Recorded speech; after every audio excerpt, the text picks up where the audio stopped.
Ah Seigneur, nous voilà pour t'écouter, te remercions pour Yannick, tu remplis maintenant de à qui tu donnes tes paroles. Oui Seigneur, merci. Ouvre nos yeux, nos oreilles et nos cœurs maintenant Oui. pour que nous les recevions et que nous apprenions non pas des choses mais quelque chose de toi. Oui. On se rapproche de toi, Jésus.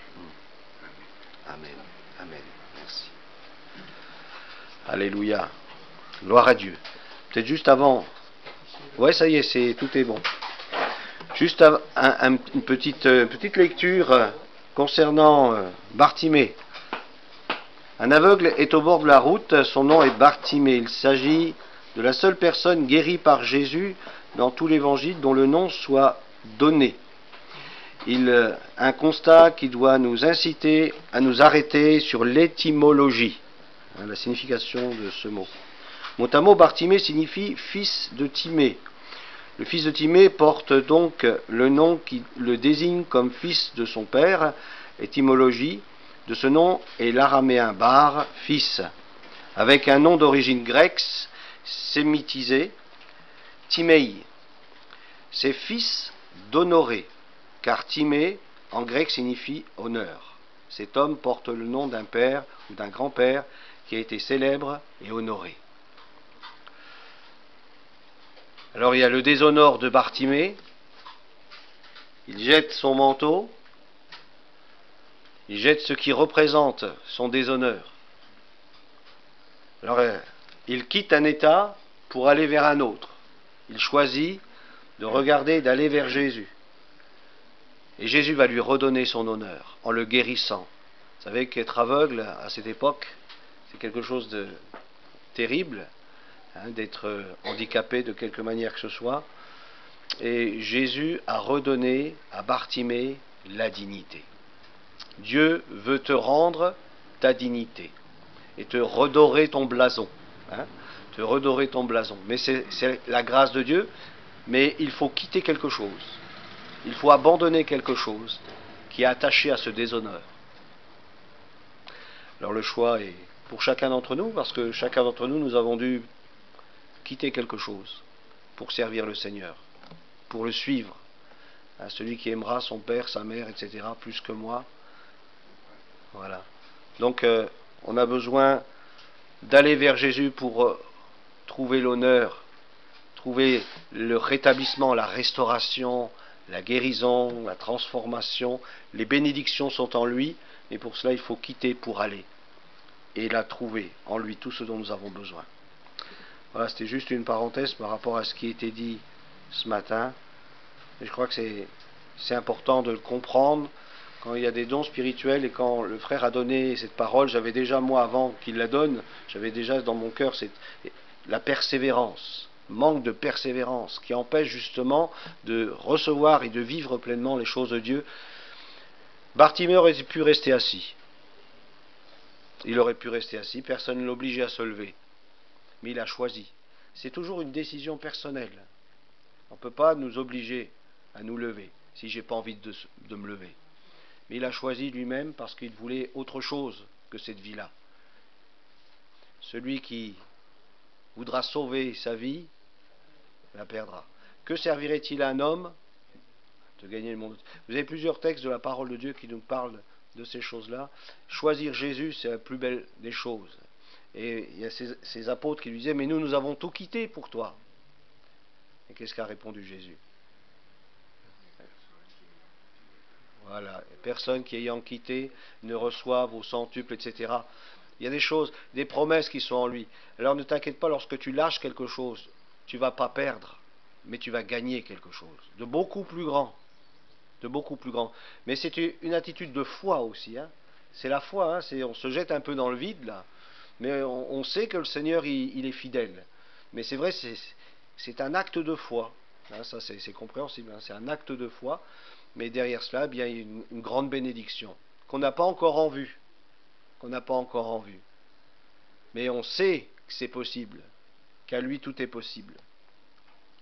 Voilà, je vous propose de continuer sur ce message que j'ai déjà commencé il y a quelques semaines en arrière, qui parlait de l'élévation, on parlait de l'ascension de Jésus On avait parlé de pas mal de choses. Et puis on va poursuivre. Je vais juste rappeler peut-être la dernière image, dernière pensée, le retour sur les origines de Jésus-Christ. Qui est Jésus-Christ? Et nous savons qu'il est le Verbe incarné. Il était avant que le monde fût, je suis. Christ était présent avant la création, il était là, il est le Verbe, il est la parole de Dieu, il s'est incarné en s'incarnant, il a porté un nom, ce nom a été donné avant sa naissance, c'est Jésus. On lui donnera le nom de Jésus. Voilà. Mais avant cela, c'était la parole éternelle de Dieu. Voilà, on continue donc dans ce même texte. Le plan rédempteur, avant l'élévation dans la gloire, et avant notre élévation dans la gloire, parce que nous aussi, un jour, nous allons être enlevés, élevés dans la gloire, avec un corps nouveau, formidable.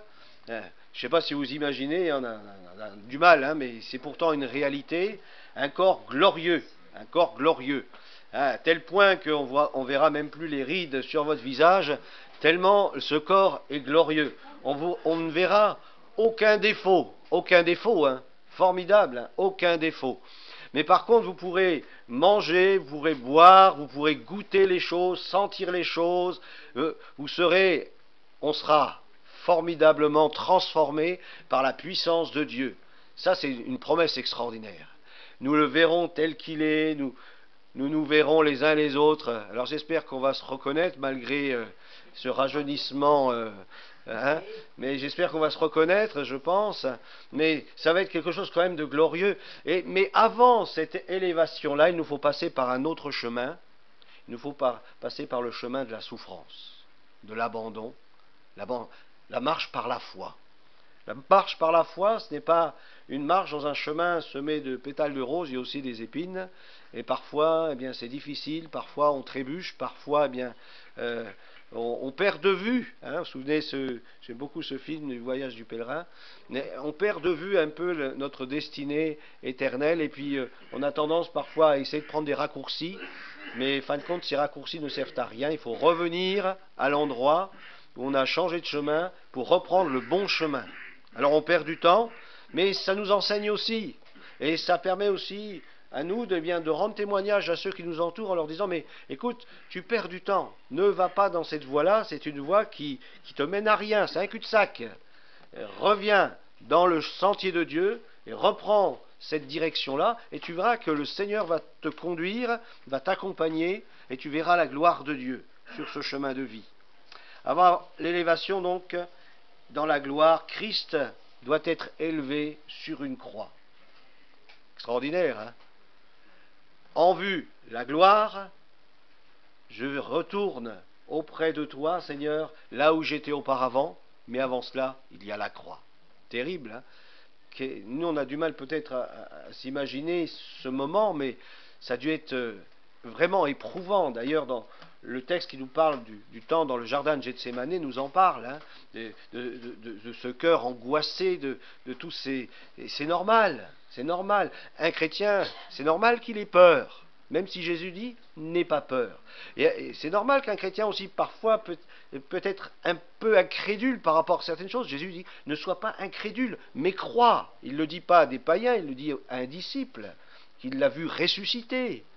Donc, le plan de Dieu, parfois, nous amène aussi à vivre des temps de souffrance, et Jésus est le chemin par excellence, et nous invite à le suivre sur ce chemin. Et nous aussi, il nous faut connaître la croix. Celui qui n'accepte pas la croix, dit Jésus, il ne peut pas être mon disciple. Et il nous faut accepter la croix, il nous faut accepter la souffrance, il nous faut accepter de mourir pour pouvoir vivre. Il nous faut accepter de mourir pour pouvoir vivre. Dans Jean chapitre 3, versets 14 et 15, comme Moïse éleva le serpent dans le désert, il faut de même que le Fils de l'homme soit élevé. Alors c'est entre ciel et terre, à mi-élévation, c'est la croix. C'est la croix. Afin que tout homme qui croit en lui ne périsse point, mais qu'il est la vie éternelle. Jésus l'a dit, si le grain de blé ne meurt, il ne peut pas porter de fruit. Il faut qu'il meure. Et mon frère, ma sœur, si tu veux porter du fruit, eh bien il te faut mourir. Il te faut accepter la mort de ton vieil homme, de ta vieille nature, pour marcher en nouveauté de vie et selon le nouvel homme, la nouvelle femme, selon le nouvel être que tu es, c'est-à-dire celui qui a vécu l'expérience de la nouvelle naissance. Il faut que ce nouvel homme se développe. Il ne peut se développer qu'au travers de la croix, de la vie qui vient de la mort. C'est étrange, mais c'est pourtant ce qui s'est passé. Et comme dans le désert, vous vous souvenez, lorsque quelqu'un était mordu par un serpent, eh bien il fallait qu'il regarde ce serpent sur une perche. Aujourd'hui, on en voit souvent sur les voitures des médecins. C'est une origine biblique. C'est pas anodin, ce sigle. Et lorsqu'on regarde vers ce serpent-là, eh bien, on recevait la guérison de cette morsure de ce serpent. Et Christ, dans la Bible, nous dit qu'il a été fait malédiction pour nous. Et lorsque nous regardons vers lui, eh bien nous héritons la bénédiction, parce que lui, il a pris notre malédiction, il a pris notre condamnation, il a pris notre jugement sur la croix, et lorsque nous regardons vers lui, eh bien d'un seul coup, nous sommes plus condamnés, nous sommes plus jugés, mais nous sommes passés de la mort à la vie, des ténèbres à la lumière, de la puissance de Satan à Dieu. Et ça, c'est formidable, ça, c'est l'œuvre de Christ. Et il a été élevé pour cela, pour que nous puissions regarder vers lui. Cette image du serpent sur cette perche à l'époque de Moïse, et cette même image de Jésus mourant pour nous sur le bois de la croix. Il a donné sa vie en sacrifice pour nos péchés. Dans Jean chapitre 12, verset 32, il nous est dit « Et moi, quand j'aurai été élevé, j'attirerai ».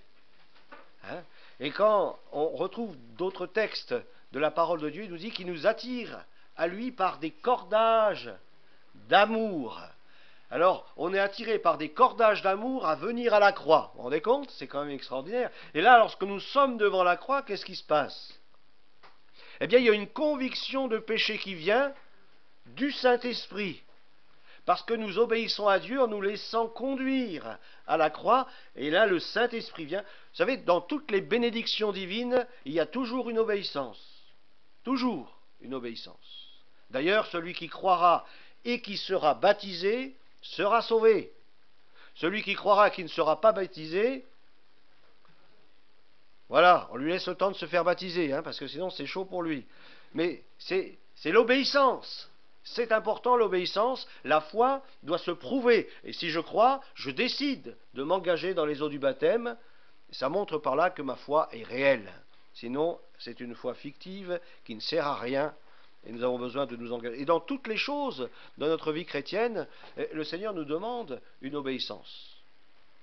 Allez par tout le monde, prêchez la bonne nouvelle à toute la création, et il nous est dit les suites, ils imposeront les mains aux malades, etc. La guérison, les signes, les prodiges, les miracles, vient du fait de l'obéissance, d'aller parler, témoigner du Seigneur Jésus-Christ et de son œuvre qu'il a accomplie à la croix du Calvaire. Philippiens chapitre 2, versets 4 à 11. Que chacun de vous, au lieu de considérer ses propres intérêts, considère aussi ceux des autres. Ayez en vous les sentiments. Alors il y a des bons et il y a des mauvais. Il faut garder que les bons, ceux qui sont en Jésus, les bons sentiments. Parce que parfois nos propres sentiments, nos propres émotions, eh bien, nous trompent et nous éloignent du plan de Dieu pour nous. Alors ayons les sentiments qui étaient en Jésus-Christ. Et ne nous laissons pas diriger par nos propres sentiments ou nos propres sensations.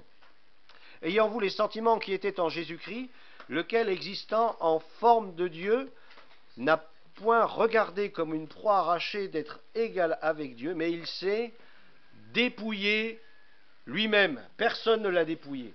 C'est lui qui s'est dépouillé lui-même. Il a pris une forme de serviteur. Il est venu en tant qu'homme, comme un simple homme. Ayant paru comme un simple homme, il s'est humilié lui-même, parce qu'il s'est limité volontairement. Il s'est limité, il ne pouvait pas être partout à la fois, il n'était qu'à un seul endroit, dans ce corps, Jésus. et il s'est humilié lui-même, se rendant obéissant jusqu'à la mort. C'est-à-dire qu'il a vécu comme un homme, tout en étant Dieu, et il a même accepté de mourir comme un homme, tout en étant Dieu. C'est extraordinaire, hein?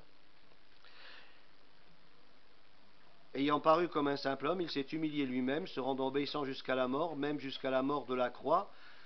Vous savez, la plus grosse difficulté pour évangéliser un juif, c'est là. Tant que vous parlez de Jésus, ça va. Mais dès que vous parlez de la croix, ça ne va plus. Parce que la croix, c'est un signe de malédiction. Vous savez, les autorités de l'époque le savaient très bien. Il faut qu'il soit crucifié parce qu'il est écrit « Maudit est celui qui est pendu au bois, à un bois ». Donc il y avait une malédiction qui était attachée, et de ce fait, pour un juif, c'est très difficile de mettre sa foi en Jésus, parce que c'est mettre sa foi en une malédiction. Mais vous savez, lorsque vous lui parlez du serpent d'airain au temps de Moïse, là il peut comprendre, parce qu'au travers de la malédiction, il reçoit la bénédiction. Et là, ça prend tout son sens. Mais il a accepté, le Seigneur, de mourir et de se faire malédiction pour nous. Hein? C'est pourquoi Dieu l'a souverainement élevé et lui a donné le nom qui est au-dessus de tout nom, afin qu'au nom de Jésus, tout genou fléchisse dans les cieux, alors il y a du monde, hein, dans les cieux, hein, sur la terre et sous la terre, et que toute langue confesse que Jésus-Christ est Seigneur, à la gloire de Dieu le Père. Il a été souverainement élevé. Et nous serons souverainement élevés, parce qu'il a fait de nous un peuple de rois et de sacrificateurs. Alléluia. Et nous serons souverainement... Vous allez porter des couronnes. Alors je ne sais pas si ça va bien m'aller, je ne sais pas si ça va bien vous aller, mais nous allons porter des couronnes. Alléluia. C'est la grâce de Dieu, hein, c'est extraordinaire. Hein. Vous arrivez à y comprendre ces choses-là. Alors combien, c'est vrai, ce pèlerinage sur la terre, c'est vraiment... rien à côté de ce qui nous attend, d'éternel. C'est pas de passager, mais d'éternel, et puis de glorieux. Ça, c'est extraordinaire. Alors combien il nous faut vraiment marcher dans ce que le Seigneur a prévu pour nous sur cette terre pour hériter ces choses et les vivre pleinement. Dans Acte 4, au verset 12, il n'y a de salut. Ah, on aimerait bien en trouver d'autres, hein, mais on est sectaire. On est sectaire. Pour nous, on n'a trouvé qu'un seul chemin. C'est le chemin que l'Écriture nous dit. Ce chemin, il porte un nom. C'est Jésus. C'est la voie du salut. C'est la voie du ciel. C'est la voie du paradis. Hein, il y en a d'autres qui cherchent le paradis avec des vierges et tout ça. Nous, on n'a pas besoin de ça. C'est Jésus qui est celui qui est le chemin. Il nous faut marcher en lui pour avoir la vie éternelle et pour entrer dans le royaume des cieux. Alléluia. Il n'y a de salut en aucun autre, et il n'y a sous le ciel aucun autre nom qui a été donné parmi les hommes. Alors vous pouvez en citer des hommes qui ont reçu des grands noms. Hein. Il y en a, en veux-tu, en voilà, qui sont même à l'origine de grandes religions dans le monde. Mais il n'y a qu'un seul nom qui a été donné. Et c'est le nom de Jésus par lequel nous devions être sauvés. Il n'y a de salut en aucun autre qu'en lui. Amen. Alléluia. Alors si tu as choisi Jésus, tu as bien fait, parce que c'est le seul nom qui sauve, qui a la puissance de te sauver, de te délivrer, de te sortir de ce bourbier de péché, te donner un vêtement blanc, une robe blanche formidable, tout neuf, rayonnant de joie. Le salut de Dieu, il est formidable. Alors il ne faut pas manquer cette opportunité, car aujourd'hui c'est encore le jour du salut, le jour de la délivrance, le jour de la guérison, le jour où tu peux changer. Tant que tu vis, aujourd'hui, il y a de l'espoir. Si tu te tournes vers Jésus-Christ, eh bien, tu peux hériter ces choses et vivre vraiment le royaume de Dieu. Les conséquences de l'élévation du Seigneur, on va lire plusieurs textes. Acte 5, verset 31, Dieu l'a élevé par sa droite, par sa puissance, comme prince et sauveur. Alléluia! Dieu l'a élevé comme prince et sauveur. Il est le seul sauveur pour toute l'humanité. Dieu soit béni. Pour donner à Israël quoi? On a parfois du mal, hein? Ah, on dit Israël n'a pas besoin de repentance. C'est le peuple de Dieu. C'est faux. Regardez, c'est pas moi qui le dis, c'est Pierre. Hein? Christ est venu pour sauver tous les hommes. En priorité, le peuple d'Israël. Et ensuite, ça s'est étendu à toutes les nations. Mais d'abord, c'était pour sauver le peuple d'Israël. Donc il est toujours, lui, dans cette attente du salut. Hein. Alors, le peuple d'Israël doit accepter Jésus-Christ pour être sauvé. S'ils ne l'acceptent pas, bien ils demeurent dans leur péché, comme tout être humain. Et chaque être humain sur la surface de la terre a besoin d'être sauvé au travers du sang de Jésus-Christ, du sacrifice de Christ, pour donner à Israël la repentance. Pour donner à Israël la repentance et le pardon des péchés. C'est important, hein, ce texte. Hein. C'est un petit verset, mais combien c'est important. Des fois, on entend tellement de choses. On dit, mais non, c'est pas possible. Il faut qu'ils se repentent, qu'ils se convertissent, qu'ils se tournent vers Dieu. Oui, mais. Non, il n'y a pas de oui, mais. C'est ce que dit la Bible. Hein. Marc 16, verset 19, le Seigneur, après leur avoir parlé, fut élevé au ciel et il s'assit à la droite de Dieu. La Bible nous dit que nous serons assis avec lui. Alors déjà, on a un siège qui nous est préparé à la droite de la majesté divine. C'est extraordinaire. Hein, c'est...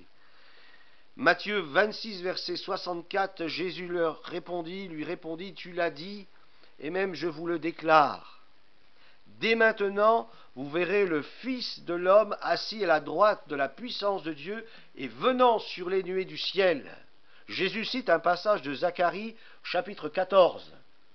Il nous parle de sa prochaine venue, lorsqu'il vient sur les nuées du ciel poser ses pieds sur les monts des Oliviers et établir son règne. Il parle de ce moment-là. Désormais, vous verrez. Pourquoi ? Eh bien, parce qu'il résistait à la parole de Dieu.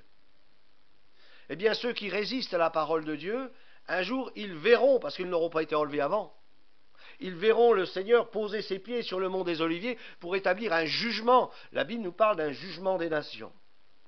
Alors, c'est important que maintenant, nous choisissions, chacun d'entre nous, de faire la paix avec Dieu et d'entrer dans le projet divin. Parce que moi, je veux revenir avec lui. Et je veux avec lui, le Seigneur, moi aussi poser mes pieds sur le mont des Oliviers. Alléluia. Sentir l'herbe fraîche sous mes pieds du mont des Oliviers et avoir une vue panoramique de la ville de Jérusalem. Et de dire, mais maintenant, ça y est, c'est fait. On entre dans des choses concrètes. Nous allons régner. La porte, élevez vos linteaux. Laissez passer le roi de gloire, qu'il fasse son entrée. Et là, la porte de la belle, eh bien, elle s'ouvrira, et le roi fera son entrée, et nous entrerons avec lui. Alléluia. Merveilleux. Hein. Bon, moi, j'ai jamais été en Israël, hein. Et là, ça sera, j'aurais même pas besoin de payer l'avion. Alors, j'y serai direct, et puis, pour un bon moment, hein, il établira son règne pour 1000 ans, et que son nom soit béni, nous régnerons avec lui, c'est ce que nous dit l'Écriture, ce que nous dit la Bible. Dans Luc 22, verset 69, désormais, le Fils de l'homme sera assis à la droite de la puissance de Dieu. Réalisons la position de Jésus dans le ciel. Lorsque je prie au nom de Jésus, de quel Jésus je parle ? Je ne parle pas d'un Jésus qui habite en Espagne ou au Portugal, hein, qui a été enterré depuis quelque temps. Non, je parle d'un Jésus-Christ qui est réellement ressuscité, qui est vivant et qui est assis, alléluia, à la droite de la majesté divine. Il a l'autorité. Le nom de Jésus a autorité sur la maladie. Il a autorité sur les démons. Il a autorité sur les circonstances. Le nom de Jésus est puissant. Amen. Le nom de Jésus est puissant. Est-ce que vous croyez que le nom de Jésus est puissant ? Quand Jésus, ils sont venus l'arrêter, Jésus a dit, « Qui cherchez-vous » ? Nous cherchons Jésus de Nazareth. Et il dit, « C'est moi ». Au moment où il dit « C'est moi », il tombe par terre. Le nom de Jésus est puissant. Il renverse des forteresses de raisonnement, des mentalités, des puissances de ténèbres. Le nom de Jésus. Pourquoi ? Parce qu'il a été élevé et qu'il s'est assis à la droite de la majesté divine. Dans Marc, au chapitre 14, au verset 62, et Jésus dit, « Je suis, je le suis ». Alors vous vous souvenez dans quelles circonstances il dit ça ? Il était où Jésus ? Il était devant. Il n'était pas devant Caïphe. Ah, il était... Voilà. Il dit, « Je t'abjure », pas ce passage, au nom du Dieu vivant, de nous dire qui tu es. Es-tu le Fils de Dieu ? Hein, c'est pas ce passage-là, c'est pas dans. Il me semble, je suis pas sûr, hein, mais voilà. Où Jésus dit, je le suis. Et vous verrez le Fils de l'homme assis. Alors là, c'est ses cheveux sous sa toque qu'ils ont dû se dresser sur sa tête. Et vous verrez le Fils de l'homme, c'est pas n'importe qui. Lorsque vous relisez les textes de l'ancienne alliance, vous retrouvez ce Fils de l'homme. Plusieurs fois, il en est parlé sous l'ancienne alliance, prophétiquement, de ce Fils de l'homme. Donc ça a une importance capitale pour un juif. Lorsque l'on dit le Fils de l'homme, c'est quelque chose d'important. Il parle du Messie, le Fils de l'homme, celui que tout Israël attendait. Désormais, vous verrez le Fils de l'homme assis à la droite de la puissance de Dieu et venant sur les nuées du ciel. Donc c'est ce texte de Zacharie encore qu'il cite dans ce texte de Marc. Vous savez ce qui s'est passé ensuite? Qu'est-ce qui s'est passé? Il a pris son vêtement et il l'a déchiré. Un vêtement qui normalement ne devait jamais être déchiré. Le vêtement est déchiré lorsque, vous vous souvenez, on a déchiré, c'était le vêtement du premier roi d'Israël. Au moment où il a perdu sa royauté, son vêtement a été déchiré. C'était le vêtement de Samuel, je crois. Il a attrapé Samuel, puis il a déchiré. Mais il a déchiré sa royauté. Et lorsqu'on déchire quelque chose, ça a une signification spirituelle. Et lui, sans s'en rendre compte, Caïphe, lorsqu'il a déchiré son vêtement, eh bien, quelque part, c'est comme s'il déchirait le sacerdoce lévitique. Puisqu'il y avait un autre sacrificateur qui entrait dans un nouveau sacerdoce qui, lui, est éternel, selon l'ordre de Melchisédek, c'est Jésus, qui vient, lui, non de la tribu de Lévi, mais de la tribu de Juda. Un sacerdoce qui n'est pas transmissible.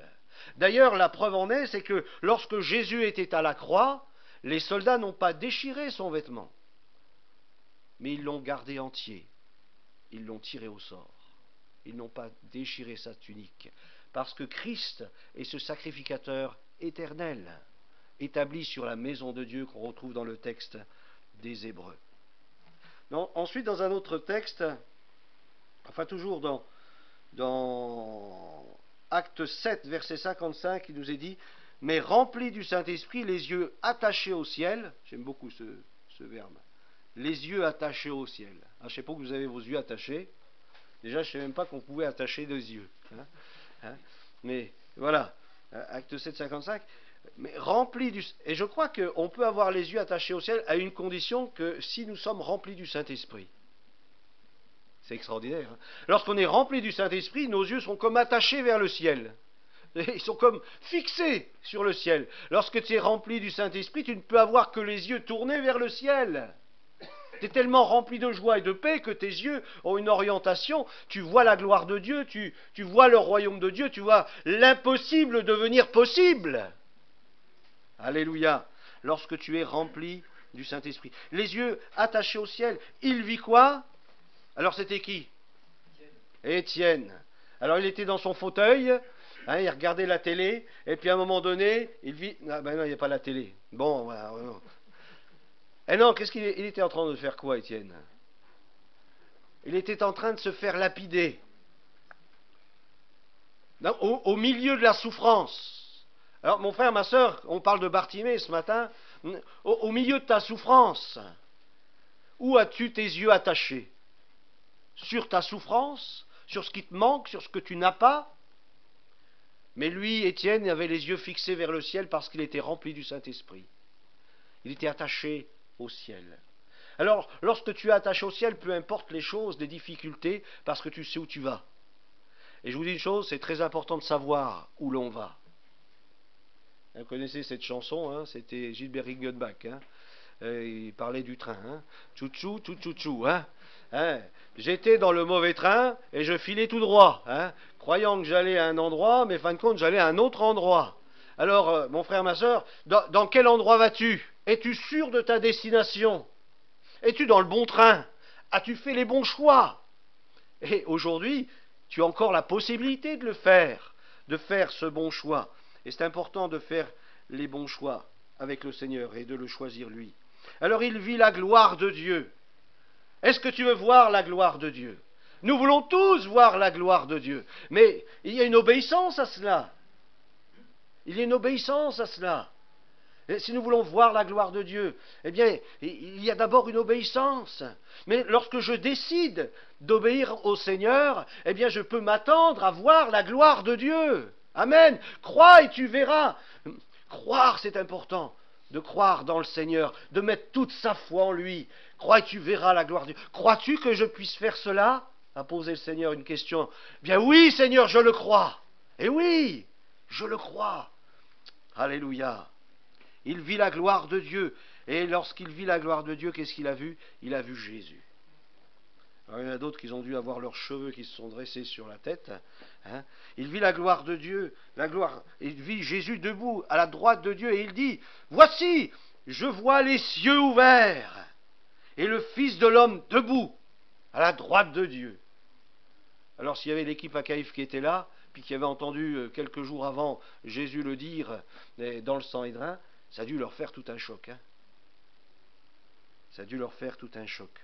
Mais nous savons que ce jour-là, il y avait quelqu'un qui était là, qui gardait les vêtements de tous ceux qui étaient en train de lapider Étienne, et cet homme est devenu l'apôtre Paul.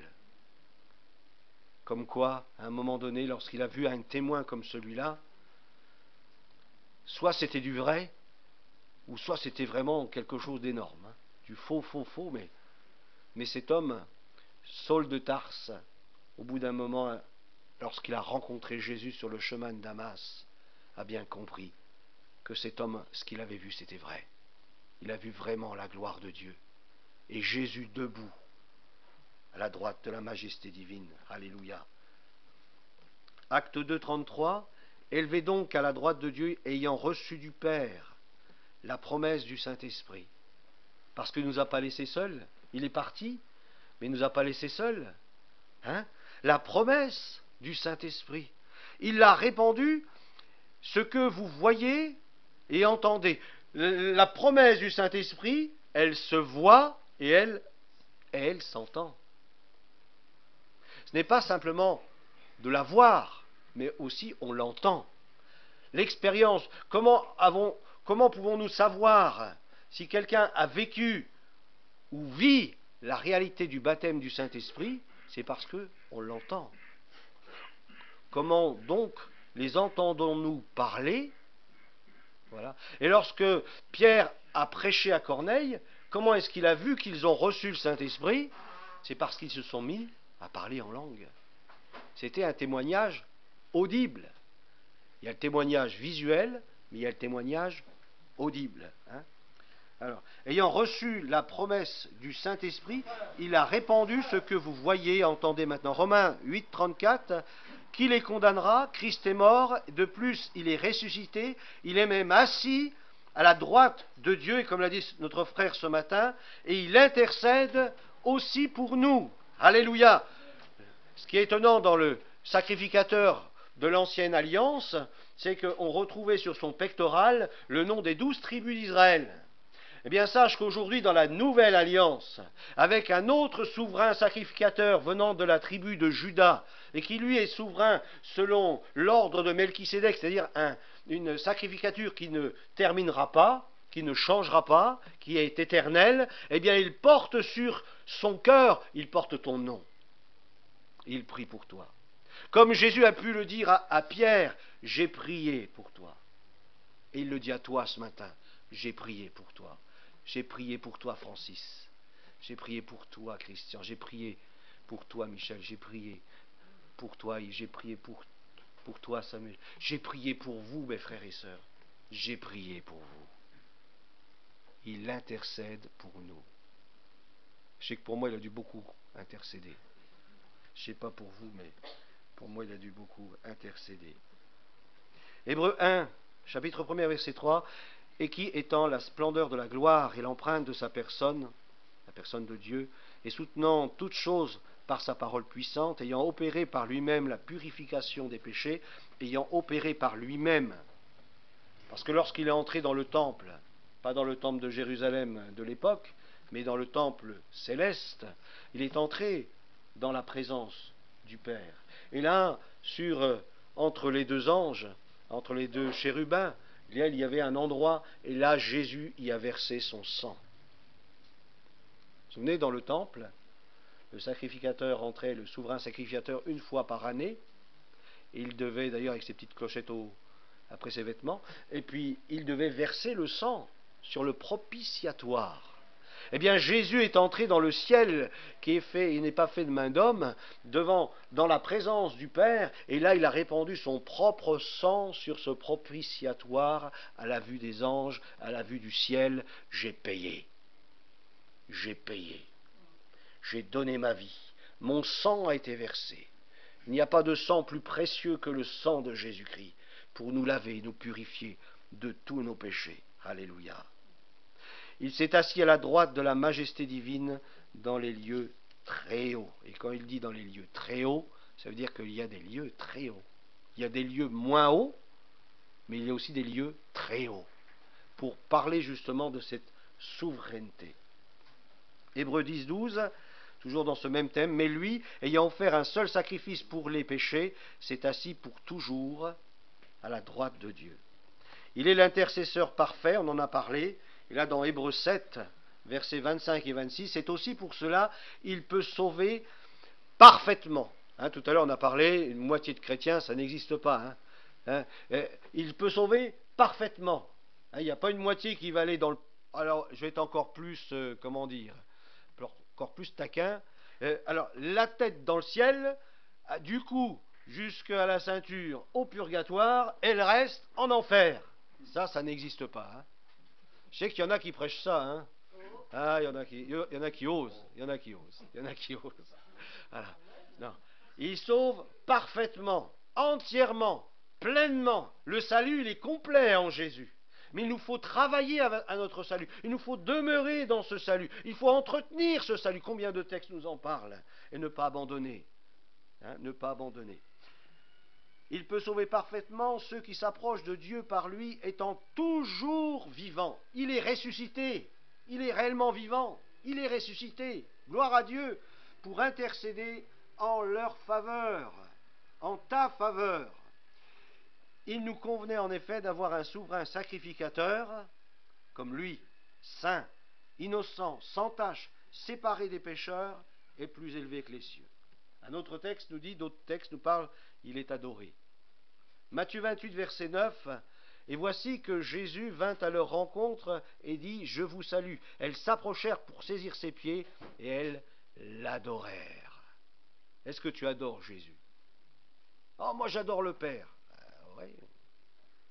Alors ceux qui ont adoré Jésus, ils faisaient quoi? Adore Jésus. L'honneur qui revient à Dieu, le Père, doit aussi revenir à Jésus. Si vous honorez le Père, vous devez aussi m'honorer, moi. Et combien c'est important d'adorer le Seigneur. Matthieu 28, verset 17 nous dit, quand ils le virent, ils l'adorèrent. Apocalypse chapitre 1er, verset 12 à 18. Un personnage un peu hors norme, mais qui s'est déjà manifesté. Lorsqu'on lit le texte, je me retournai, je découvris quelle était cette voix. Et l'ayant fait, voici ce que je vis, il y avait 7 chandeliers d'or. Et au milieu des 7 chandeliers, quelqu'un qui ressemblait à un homme. N'est-ce pas, le Fils de l'homme qui est parlé aussi dans l'Ancienne Alliance et dont on parle aussi dans le Nouveau Testament. Il portait une longue tunique et une ceinture d'or qui entourait la poitrine. Sa tête et ses cheveux étaient blancs comme de la laine, blanche, oui, comme la neige. Ses yeux étaient comme une flamme ardente et ses pieds étincelaient comme du bronze incandescent au sortir d'un creuset. Sa voix retentissait comme celle des grandes eaux. Dans sa main droite, il tenait 7 étoiles, et sa bouche sortait une épée aiguisée à double tranchant. Son visage était éblouissant comme le soleil quand il brille dans tous ses éclats. Quand je le vis, alors je ne sais pas pour vous, mais bon, je pense que j'aurais fait pareil. Je pense que j'aurais été un petit peu blême, changé un petit peu de couleur, mais ça a dû être effrayant, quelque chose de aussi glorieux. Ça fait peur. Vous dites, ça y est, c'est mes dernières secondes, là. Là, après, je vais partir en fumée, je ne sais pas ce qui va se passer, mais quand je le vis, je tombais à ses pieds comme mort. Alors, il posa sa main droite sur moi en disant, n'aie pas peur, n'aie pas peur, n'aie pas peur. On a du mal, hein, on a un Seigneur vraiment extraordinaire et glorieux. Et parfois, ça peut nous effrayer de savoir la puissance de Jésus lorsqu'il se manifeste. Ça peut nous effrayer, hein, c'est vrai. J'ai vu des choses, par exemple des personnes libérées par des démons, avec juste au nom de Jésus, puis paf, ça volait dans tous les sens. Oh, vous dites là, waouh, le nom de Jésus, c'est pas un petit nom, hein, c'est un grand nom. Ne minimisons pas le nom de Jésus. Le nom de Jésus est un nom glorieux. Alléluia.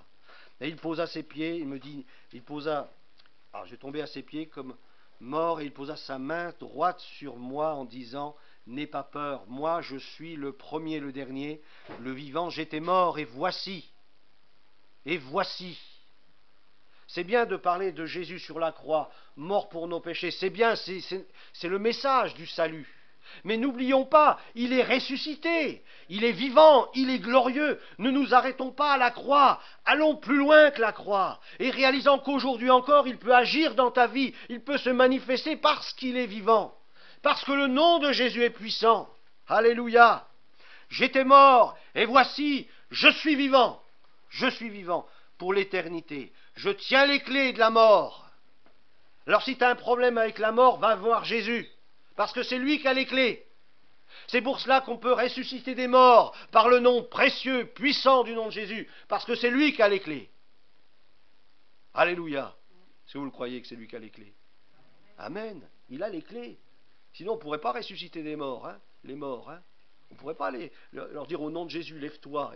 Je ne sais pas s'il y en a beaucoup qui ont ressuscité des morts, mais au cas où ça arriverait, hein, au cas où ça arriverait, sachez que c'est Jésus qui a la clé, donc vous pouvez lui demander, Seigneur, ouvre la porte, laisse-le revenir un petit peu ici pour nous témoigner au monde de ce qu'il a expérimenté, de ce qu'il a vécu. Et plusieurs morts sont ressuscités dans le monde grâce au nom de Jésus-Christ, parce qu'il est celui qui tient les clés de la mort et du séjour des morts.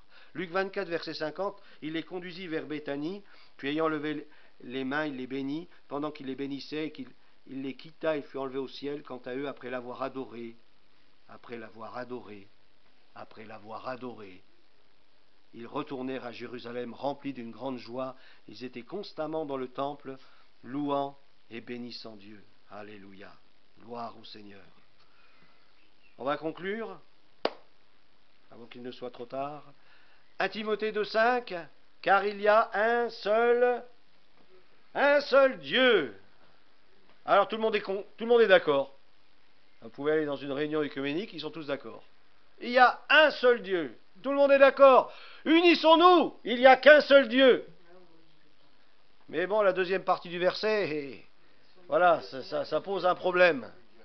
Alors je ne sais pas s'ils vont prendre une gomme pour l'enlever dans une nouvelle traduction de la Bible, et puis gommer cette partie-là en disant, mais non, mais ça c'est... Mais non, la parole de Dieu, elle nous dit, un seul médiateur, c'est pas celui qui est à Rome, hein, c'est pas non plus une certaine personne, soi-disant, qui serait médiatrice, il est dit médiateur, hein, entre Dieu et les hommes, Jésus-Christ, homme, c'est un homme dans la gloire, c'est Jésus. Hein, j'aime beaucoup ce chant, hein. Il y a un homme dans la gloire, alléluia, c'est Jésus de Nazareth, alléluia. Il a obtenu le rang le plus élevé au ciel, il a été élevé à la droite de Dieu pour dominer sur tout. 1 Pierre chapitre 3 versets 21 et 22, tout cela est possible grâce à la résurrection de Jésus-Christ, qui depuis son ascension siège à la droite de Dieu, à qui les anges, les autorités, les puissances célestes sont soumis. Il y a du monde qui est soumis à Jésus, il y a du monde, alléluia, le nom de Jésus extraordinaire. Éphésiens chapitre 1er, versets 16 à 23. Je ne cesse de rendre grâce pour vous, faisant mention de vous dans mes prières, afin que le Dieu de notre Seigneur Jésus-Christ, le Père de gloire, vous donne un esprit de sagesse et de révélation, et combien nous en avons besoin, dans sa connaissance, et qu'il illumine qu'il ouvre vos yeux. On a besoin d'un collyre. Seigneur, viens ouvrir mes yeux, que je puisse voir les choses comme tu veux que je les vois. Les yeux de votre cœur, et que vous sachiez quelle est l'espérance. Ne demeurez pas stérile, vous avez la possibilité de porter un fruit extraordinaire et de multiplier les fruits. Alléluia. L'espérance qui s'attache à son appel, quelle est la richesse de la gloire, de son héritage qu'il réserve aux saints, et quelle est envers nous qui croyons l'infinie grandeur de sa puissance. C'est extraordinaire tout ça, hein. Ça nous montre vraiment la grandeur de Christ, la grandeur du Seigneur. C'est pas un petit Jésus de la crèche que nous servons, que nous adorons. C'est un grand Jésus extraordinaire. Vous allez voir, quand il va poser ses pieds sur le mont des Oliviers, waouh, ça va être fort, hein. Ça va être violent, hein. Ça va être puissant. Et lorsqu'il va commencer à juger les nations, eh ben mon vieux, ça va être quelque chose, hein. Et aujourd'hui, la plupart des chrétiens, peut-être pas... on a tendance plutôt à mettre la tête dans un trou, et puis, oui, moi je crois en Jésus. C'est le grand Jésus, hein. Comme dirait l'autre, c'est nous qui avons raison. C'est nous qui avons raison, parce qu'il est la vérité, et nous suivons celui qui est la vérité. Alors il l'a déployé en Christ, cette grandeur. Il l'a déployé en Christ. Il l'a manifesté, il l'a développé, il l'a multiplié, je ne sais pas comment on peut donner d'autres verbes, mais en Christ, en le ressuscitant des morts, formidable. Parce que si Christ ne serait pas ressuscité, c'est bien la croix, mais s'il ne serait pas ressuscité, on serait quand même toujours dans nos péchés. Il fallait qu'il ressuscite. Bien sûr, il fallait qu'il meure, mais il fallait aussi qu'il ressuscite. Alléluia, pour notre justification. Alléluia, combien nous avons vraiment de grandes choses en lui, hein. Et en le faisant asseoir à sa droite dans les lieux célestes, au-dessus de toute domination, de toute autorité, de toute puissance, hein, au-dessus de ta maladie, au-dessus de tes problèmes, il est au-dessus de tout ça, et toi tu es en lui. Alléluia. Et toi tu es en lui, au-dessus de tout ça, et toi tu es en lui. Hé, réalise où tu es. Je suis assis avec Christ dans les lieux célestes. Lorsqu'on réalise ça, je sais pas, il y a quelque chose qui doit se déployer, hein. On doit avoir quelque chose, je dois respirer plus à l'aise, parce que je prends conscience de ces choses. C'est des réalités qui sont là, hein, qu'on a besoin de saisir pleinement. C'est pour ça que l'apôtre Paul dit qu'il illumine les yeux de votre cœur. Parce que vous ne voyez pas les choses, vous ne réalisez pas cette gloire extraordinaire. Il l'a déployé en Christ, au-dessus de toute dignité, de tout nom qui se peut nommer, non seulement dans le siècle présent, mais vous savez que dans les siècles qui ont suivi, il y a eu d'autres noms, mais même là, ceux-là, ils ne valent pas un clou. Ils ne valent pas un clou. C'est le nom de Jésus. Alléluia, le nom de Jésus. Il a tout mis sous ses pieds, et il l'a donné pour chef suprême à l'Église, qui est son corps, la plénitude de celui qui remplit tout en tous. Allez, un dernier passage, et puis on arrête là. Matthieu 28, versets 16 à 20. Et il est midi. Matthieu 28, versets 16 à 20. À la bonne heure. Les 11 disciples se rendirent en Galilée, sur la colline que Jésus leur avait indiquée. Dès qu'ils l'aperçurent, qu'est-ce qu'ils ont fait?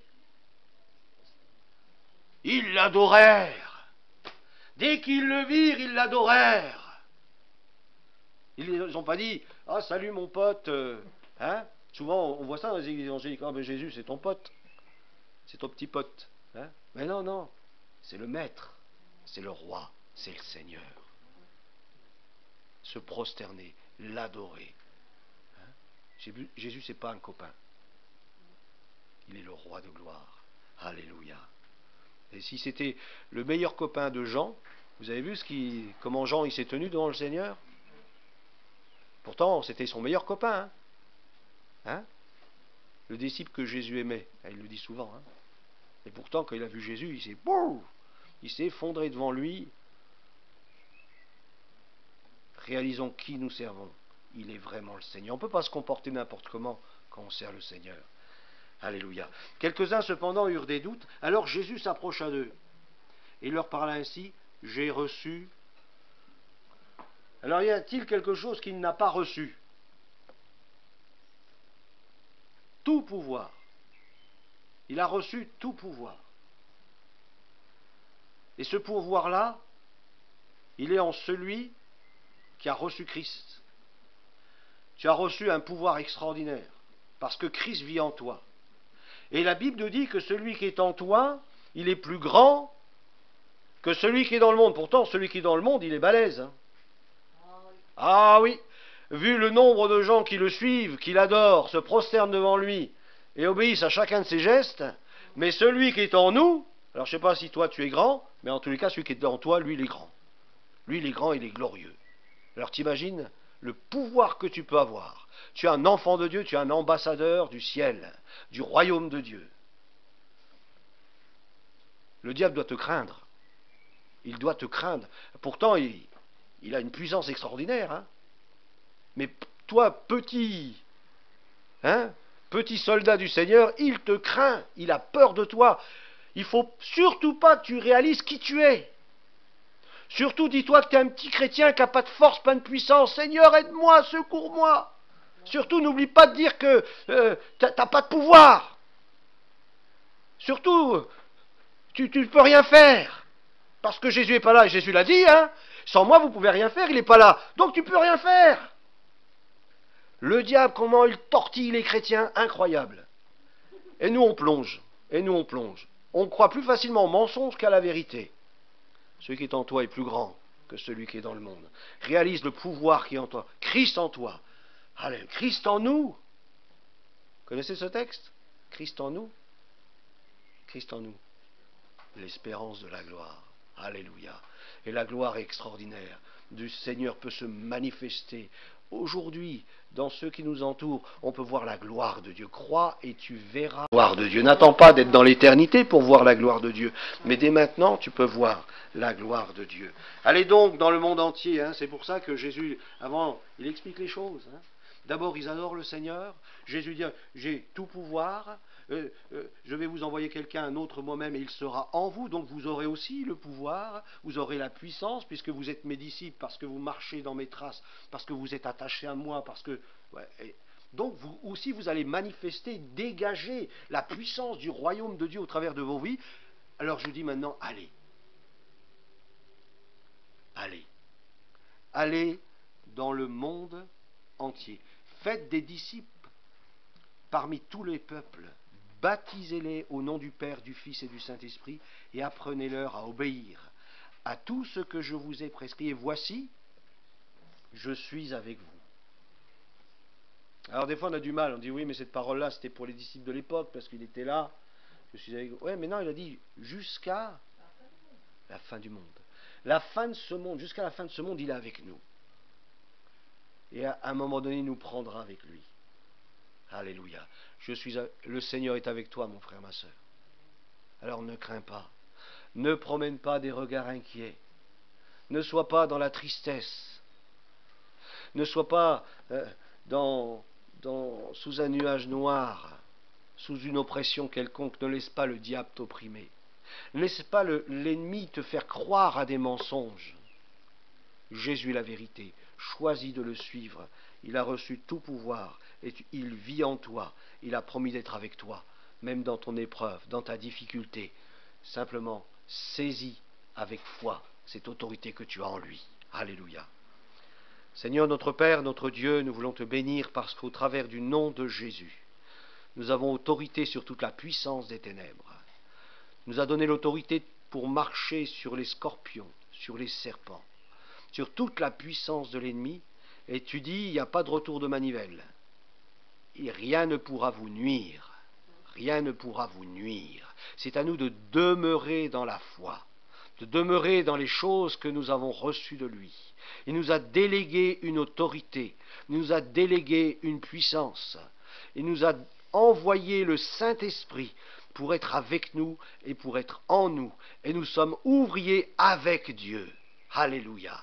Seigneur, merci parce qu'un jour tu viendras sur les nuées du ciel nous chercher et nous irons ensemble à ta rencontre. Tous ceux qui t'appartiennent, tous ceux qui seront restés fidèles, partiront sur les nuées du ciel à ta rencontre.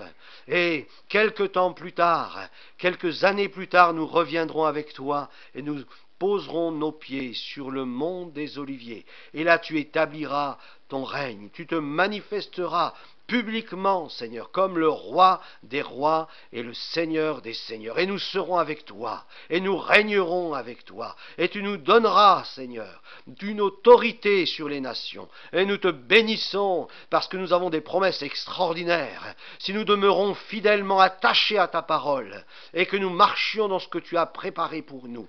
Merci pour cette journée que tu nous donnes.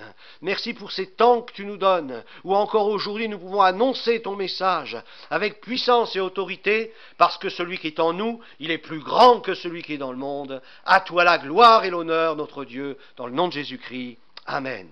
Amen. Alléluia. Tu vois, il y a plus bavard que